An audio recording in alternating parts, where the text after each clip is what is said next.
I never liked the Lancaster family gatherings, but this year I had to show up. In a simple navy blue dress, I stood near the bar in the grand hall of Uncle Harold's mansion, quietly observing the booming laughter, the mutual flattery, and the self-satisfied glances, like everyone was competing for the lead role in an elite drama. The towering crystal chandeliers reflected off the mirrored walls, creating a dazzling, almost suffocating space. The scent of expensive perfume mixed with the gleam of polished walnut floors made me feel like I was standing in a museum of so-called status. They, the ones with Lancaster blood, always knew how to turn every gathering into a power display. I had just lifted my champagne glass to my lips when Aunt Margaret's voice cut through the classical music, sharp as scissors. "Victoria, goodness, I almost didn't recognize you. Still working as a secretary at, what was it again? Apex Consulting?" I smiled, keeping my gaze calm while my heart beat steadily. "Executive assistant, Auntie. And yes, still at Apex." She raised an eyebrow, a familiar move whenever she was about to pass judgment. "Well, haven't moved to a real company yet? You should consider it, you know. You could be doing so much more, if you used your time wisely." I didn't respond. Not because I didn't want to, but because I was far too used to comments like that. In their eyes, women in this family either married powerful men or worked in support roles. Always supporting men. "You know," another voice chimed in, smug. It was Alex, my cousin, recently appointed deputy executive director at his father's firm just 2 months ago. "If you ever want a real job, I can talk to Dad. Our legal department is looking for someone to draft contracts." I hid a smile by taking another sip. If Alex knew I had just approved a $38 million restructuring contract last week, he probably wouldn't have said that. "Thanks, but I'm happy with my current job." Alex scoffed. "Well, good. Just remember, stability doesn't mean success." That line, no doubt memorized from some leadership seminar for newly promoted execs. I said nothing. I just recalled a recent email from my company's communications department, reminding me to prep for an interview with Forbes Business Weekly. My eyes wandered around the room, where my relatives proudly discussed construction contracts, financial projects, investment strategies. Most were men, all in navy suits and expensive watches. The few women present were mostly wives or girlfriends, dressed to impress. But no one mentioned their careers.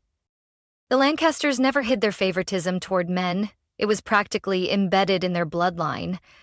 Women in this family were only praised when they were in the background. A wife with social grace, a daughter with a clean image, a dependable secretary. Nothing more. I once tried to prove I could be more. But the year I graduated with an MBA from Wharton with honors, all I got from them was a bouquet. No card, no celebratory dinner. When I pitched a proposal to transform small businesses through agile consulting models at a family gathering 7 years ago, they laughed. "Consulting?" Uncle Harold had said, loud enough for the maid carrying drinks to pause. "Victoria, let the big firms handle that stuff. You should be thinking about settling down." That night, I left Uncle Harold's mansion with one goal. I would build my own empire. Quietly. And one day, they would have to listen.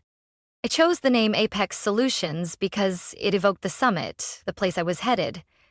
It started with just me and an old laptop, working from a rented office above a shoe repair shop in Milwaukee. But I had something they didn't. A clear vision, a sharp strategy, and a restructuring approach major firms hadn't dared to try. 7 years later, Apex has become a known name in corporate restructuring. But to the Lancasters, I'm still just Secretary Victoria. I looked at the glass in my hand, the light catching the thick rim like all the times I'd been underestimated. I finished my drink, set the glass down, and smiled. They never knew that the secretary they looked down on had blocked more than a few massive acquisition deals they thought were already theirs. And tonight, as they eagerly shared stories about new contracts, I waited for just one moment. The moment someone casually mentioned the name Apex. When that happened, I wouldn't need to say a word. All I'd do is smile and let the truth slowly unfold. I still remember that winter night clearly. The night every bit of belief I had in family finally crumbled. I was only 26 then, just under a year out of my MBA program. Fueled by the passion of youth, I believed that if I presented my ideas clearly enough, I could convince them, the heads of the Lancaster clan, that my proposal wasn't just feasible, it had the potential to reshape the future of small business consulting. I had prepared meticulously. Presentation slides, market reports, business models, a 3-year strategy. Everything neatly stored on the black USB drive I'd kept since college. I stood in Uncle Harold's meeting room, where the polished mahogany reflected the warm yellow lights, and began my pitch. For the first 10 minutes, they maintained polite expressions. 10 minutes later, a faint chuckle escaped from Uncle Raymond, who managed the family's real estate investment chain. By the 30th minute, Uncle Harold couldn't hold back anymore. "Victoria, you're a smart girl, but you've got your head in the clouds.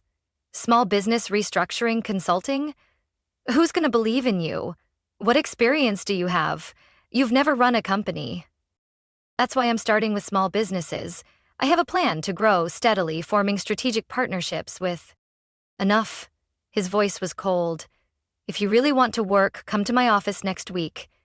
I'll get you a spot in the records room. Start with the basics." The room fell silent, except for the soft laugh from my cousin Marcus, who had filed for bankruptcy 3 times in 4 years, but was still seen as promising. That night, I left the mansion with one decision. I would do it on my own, without a single one of them. I started with the small amount I'd saved from years of part-time work and postgraduate scholarships. A tiny room on the 3rd floor of an old building in Edgewater, Chicago, right above a phone repair shop, became the first headquarters of Orion Strategies, the name I chose instead of Apex because I wanted it to evoke long-term vision and clarity, like constellations in the sky.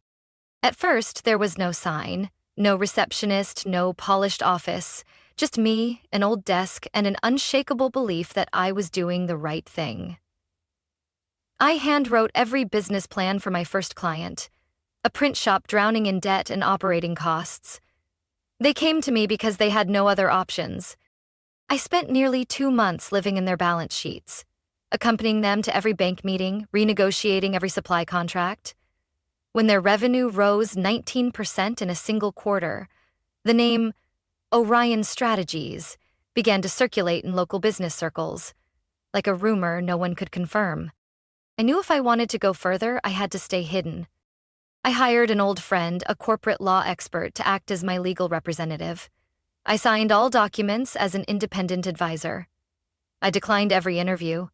When clients came in, I was the project assistant. When they left, I was the one coordinating every strategy. Every employee I hired, from analysts to accountants, signed a confidentiality agreement. They didn't know I was the founder.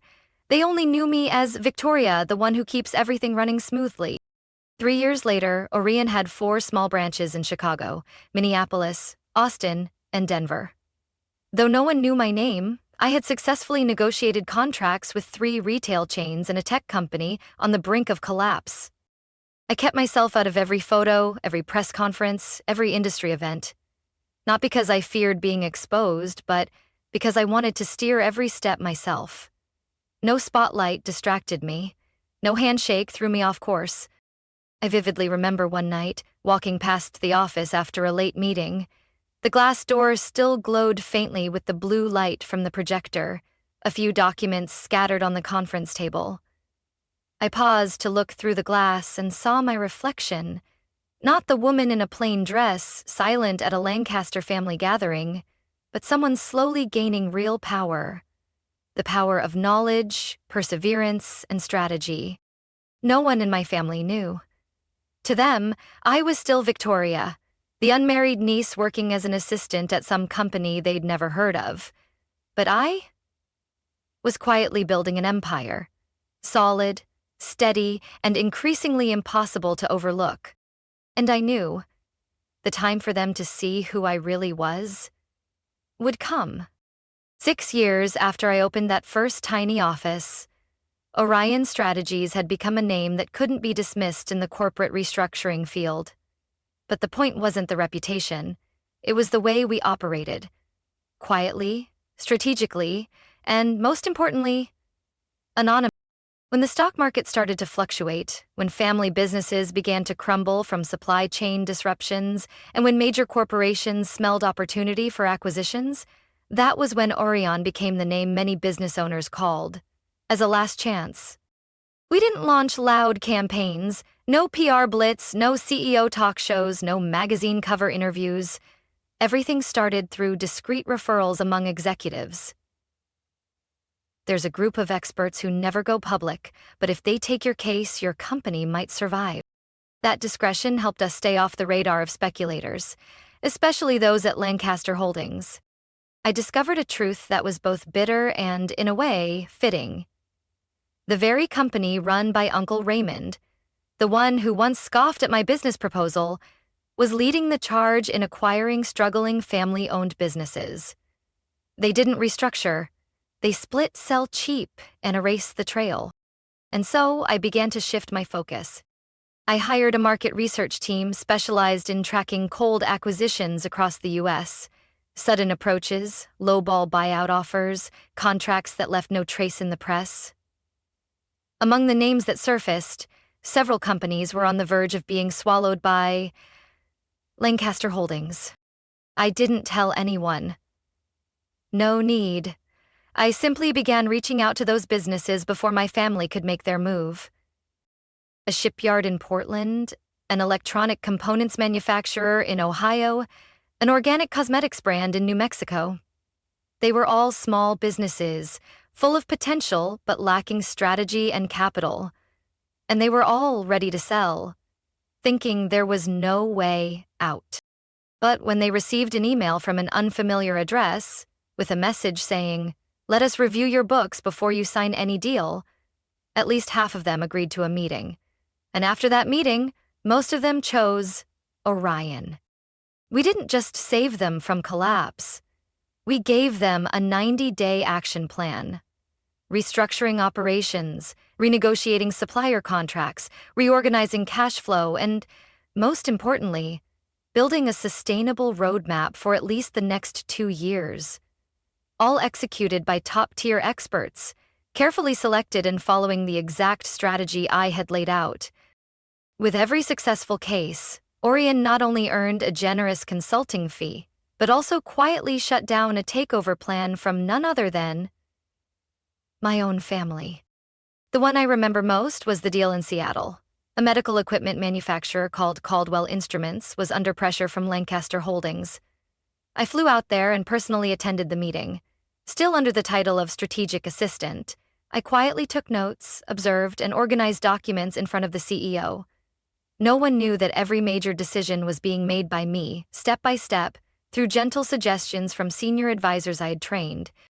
When I walked out of that meeting room, the Seattle sky had opened up with rain. I stood under the awning, looking toward the high-rises glowing with city lights.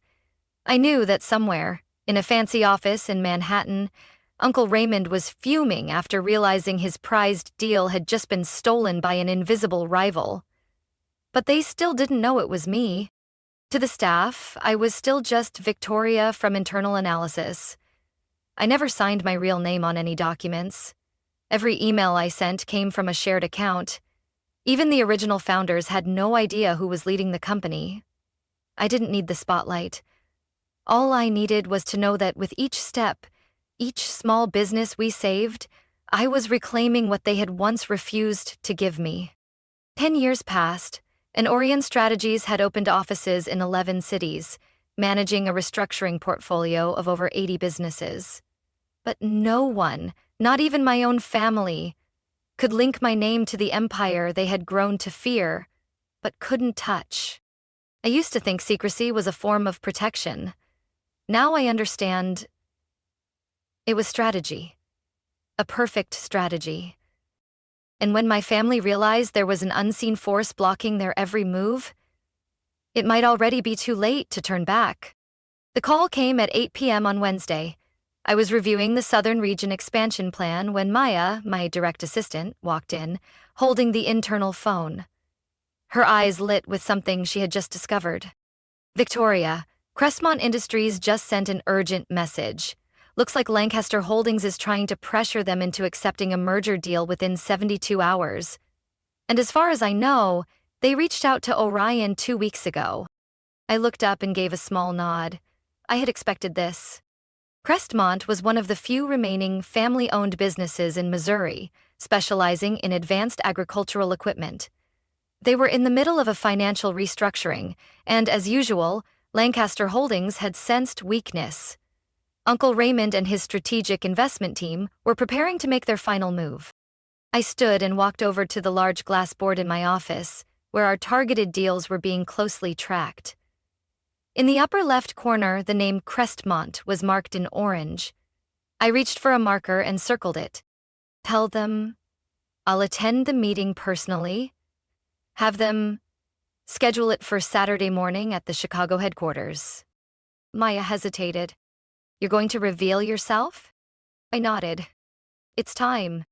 Saturday morning, I stepped into the large conference room on the 21st floor of the Orion Strategies building, the headquarters that the Lancaster family still believed belonged to a mid-tier consulting firm not worth their attention. They had walked past this place many times during investment summits, even once sat in this very room. Without realizing I had been there too, playing the role of logistics coordinator. Today was different. I chose a slate gray suit, sharply tailored, paired with a high-collared white shirt. Nothing flashy, but just enough to establish presence. Maya had already prepared the files, documents, and a detailed breakdown of the merger terms. All I had to do was walk in and deliver the final move. At 8:45 a.m., the delegation from Lancaster Holdings arrived. Leading the group was Uncle Raymond, wearing his usual confident demeanor, one hand in his suit pocket, a deep red tie standing out against a charcoal gray suit. Beside him were Alex, my cousin, now serving as a senior legal advisor, and Claire, another cousin who had once refused to partner with me when I proposed investing in her logistics startup 3 years ago. They didn't recognize me right away. To them, I was still the slightly stubborn niece of the Lancaster family, working somewhere they couldn't be bothered to remember. That changed the moment I pulled out the chair at the center of the conference table, the seat reserved for Orion Strategies' highest-ranking representative. The room shifted. Good morning. I'm Victoria Lancaster, founder and CEO of Orion Strategies, I said evenly, and I'll be leading today's meeting. Claire dropped her pen. Alex stared at me as if he were seeing a completely different person. Uncle Raymond, stunned for a split second, squinted at me. What is this? You? You're the CEO of Orion? That's impossible. Maybe because you've never really looked at me. Just like you've never really looked at any of the women in this family. Unless they were pouring drinks or entertaining guests.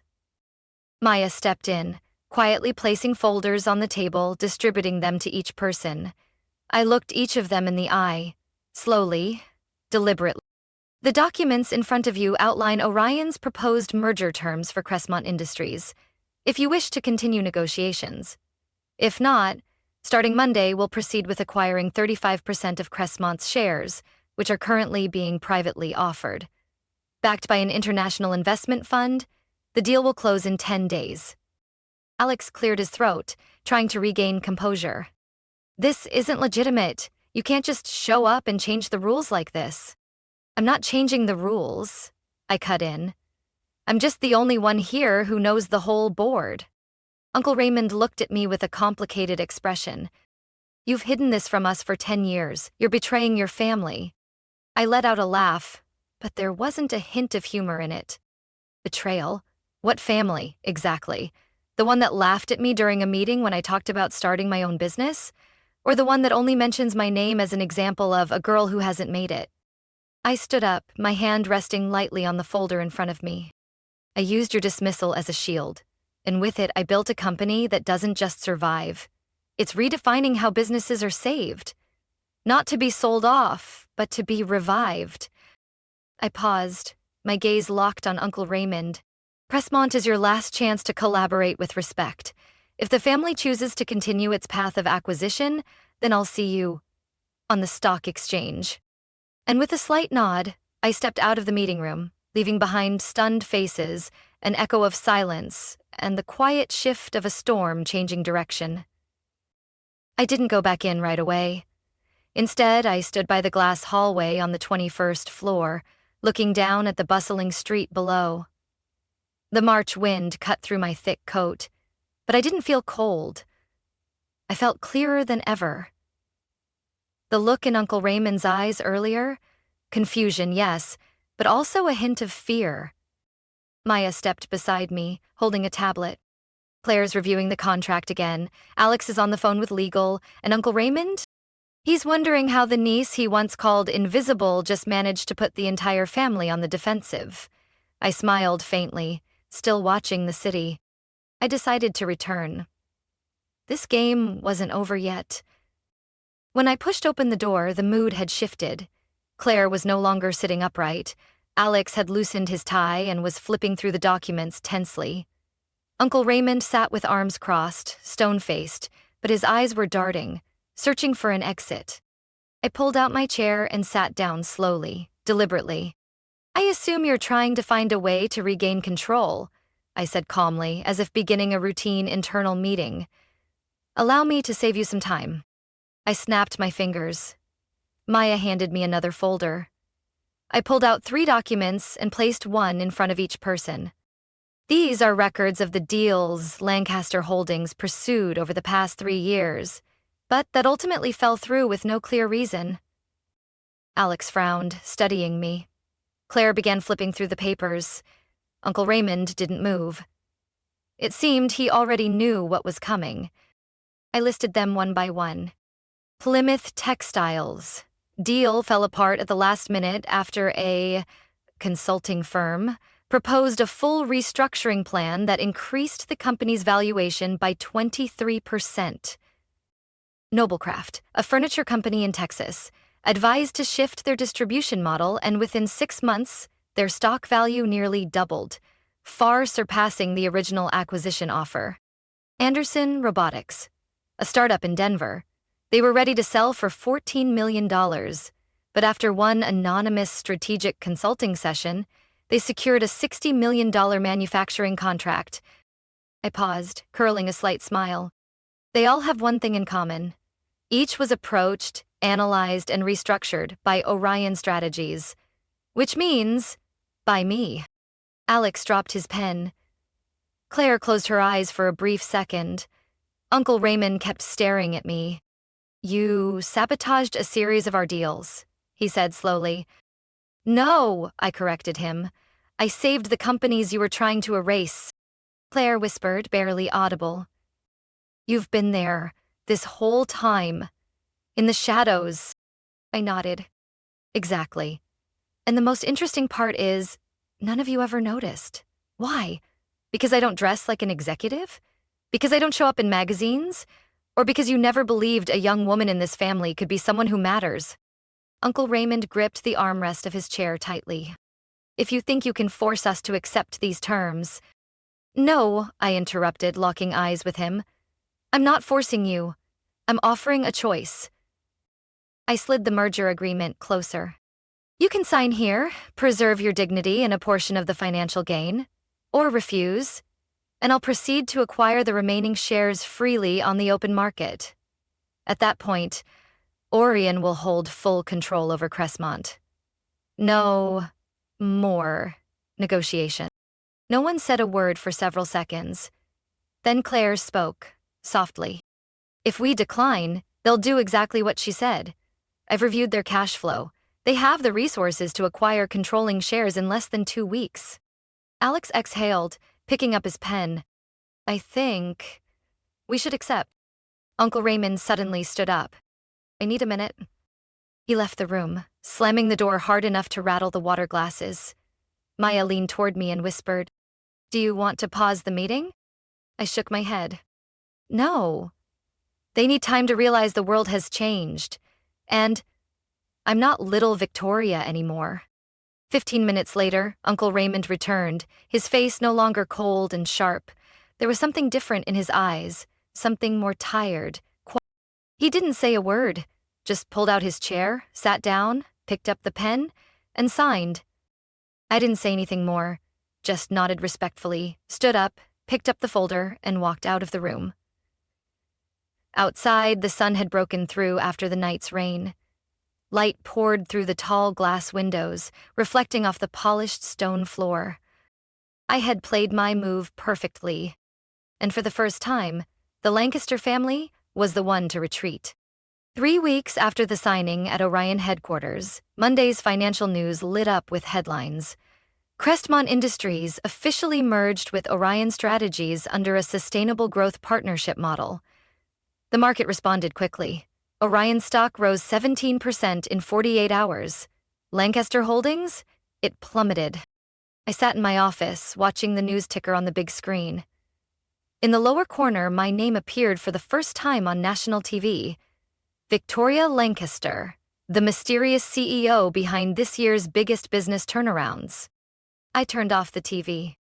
Success was never the destination.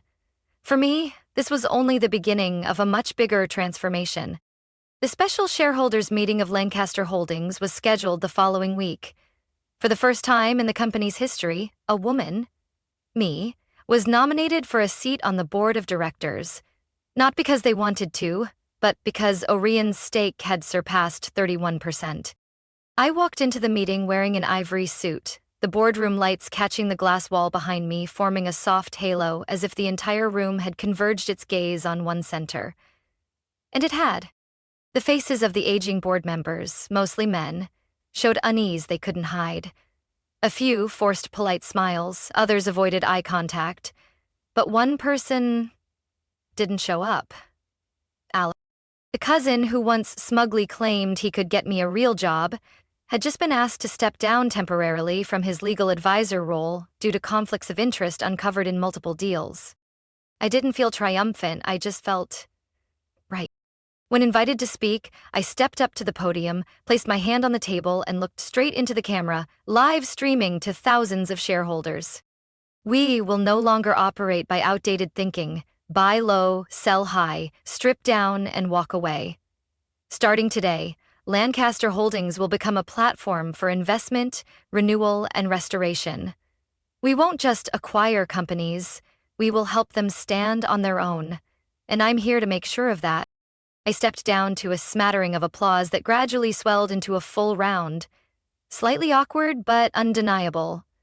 The balance of power was shifting. Claire, my cousin, who once deeply doubted me, sent an apology email. It wasn't long, just, "You were right, and you did what no one thought possible. I hope one day I can learn from you." I read it, saved it to my to remember folder, and didn't respond. Uncle Raymond, on the other hand, remained completely silent. I knew it wouldn't be easy for him to accept defeat, especially when it came at the hands of someone he once saw as a shadow on the sidelines.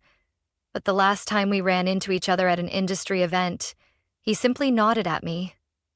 No criticism, no condescension, just a nod. Perhaps that was the biggest acknowledgement he could give me. As for Patricia, the ever-composed aunt, she began a campaign to rebuild her image.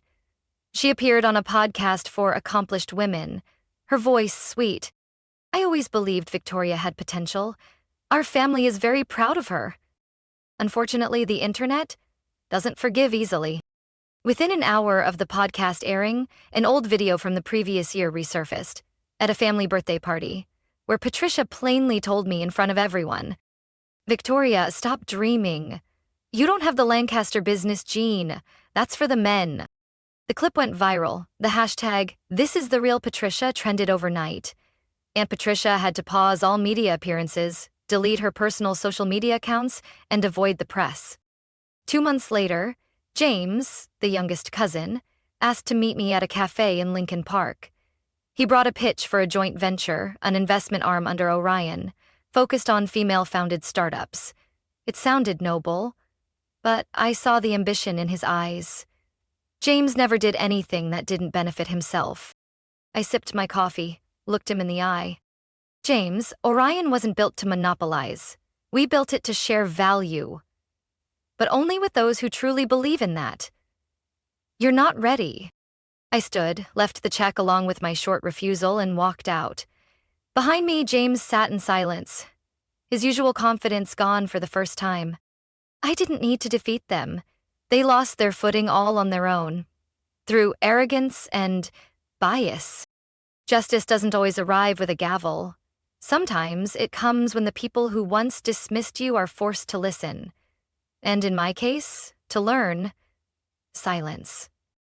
3 months after that historic shareholder meeting, my life entered a completely new phase.